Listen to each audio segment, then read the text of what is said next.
The perfect storm is brewing, Chargers Nation, and what we've uncovered in the last few hours might completely change how you see the future of this team.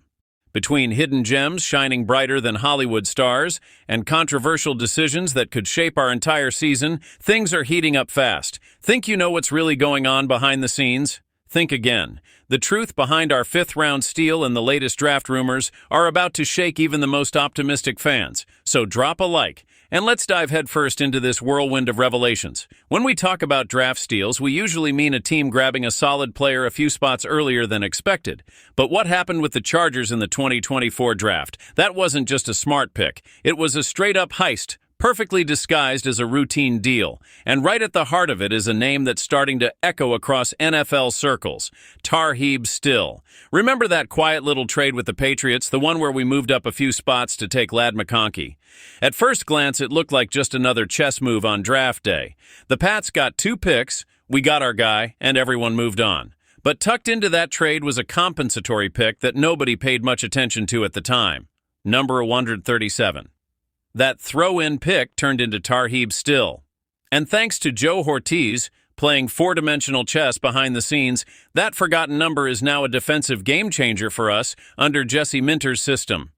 To put this in perspective, the Patriots barely got anything out of the picks they received, and their 2025 outlook isn't looking much better. Meanwhile, the Chargers not only secured McConkey, who's already breaking franchise rookie records once held by Keenan Allen, but also snagged Still, a rising star who's reshaping our secondary, and he's not doing it alone. Alongside Cam Hart, another fifth-rounder, this duo has made Asante Samuel Jr.'s absence practically invisible. While other teams were out hunting for gold, we stumbled onto diamonds. And here's the kicker. This is just the beginning. National media is finally starting to wake up to what we Chargers fans have known for months.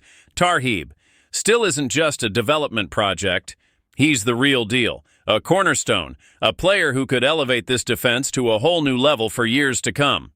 Imagine being in the Patriots front office right now, watching McConkey light up the field, seeing Still lock down opposing receivers, realizing you basically handed 2 cornerstone players to a conference rival. For scraps. If that's not poetic justice, I don't know what is. Still's growing recognition is just the tip of the iceberg. Ortiz's behind-the-scenes brilliance is finally getting its flowers. And for us, the loyal fans, watching a fifth-round pick rise like this, that's how you know something special is happening in LA. But just when you think everything's finally clicking into place, here comes the twist. Because not everything on the horizon looks so sunny. Behind closed doors, some chatter is starting to surface. And if it turns out to be true, it could stir up a storm of frustration across Chargers Nation. Let's be real here. After that brutal wildcard exit, with Justin Herbert looking like a lone warrior out there with no reliable targets, what's the obvious move? Load him up with weapons, beef up the tight end room, that's football 101. But now there's a new buzz. According to an NFC executive based on Joe Ortiz's history with the Ravens, the Chargers might be eyeing a defensive lineman with their first-round pick. Yeah, you heard that right. Knowing Joe and how the Ravens built their teams from the inside out, I think the Chargers go D-line, he told ESPN. The logic?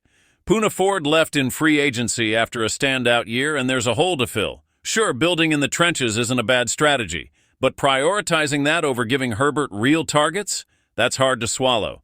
Imagine watching playmakers fly off the board while we grab a run stopper. The frustration would be off the charts. And it's not like we're stacked at receiver. Outside of McConkey, it's slim pickings. Even if we somehow bring Keenan Allen back, which still feels shaky, we're painfully low on dependable options for a QB of Herbert's caliber. Now, to be fair, this draft class is loaded with receivers, and there are some intriguing tight ends we could snag on day 2. But still, passing on a top-tier offensive weapon in round 1? That's a missed opportunity that could haunt us. Let's not sugarcoat it. Herbert is our crown jewel. Wasting his prime without giving him elite-level support would be a colossal mistake. If this rumor turns out to be true, get ready for fireworks on social media and in the stands at SoFi. So here we are, Chargers fans, riding the high of discovering a defensive gem like Tarheeb Still, while bracing for what could be a very controversial draft decision. This is where our voice matters. Would you be on board if we went D-line in the first, or are you all in on giving Herbert the arsenal he deserves? Drop your thoughts in the comments, share this video with the Bolt fam, and don't forget to hit the bell because what's coming next could flip our entire season before it even starts.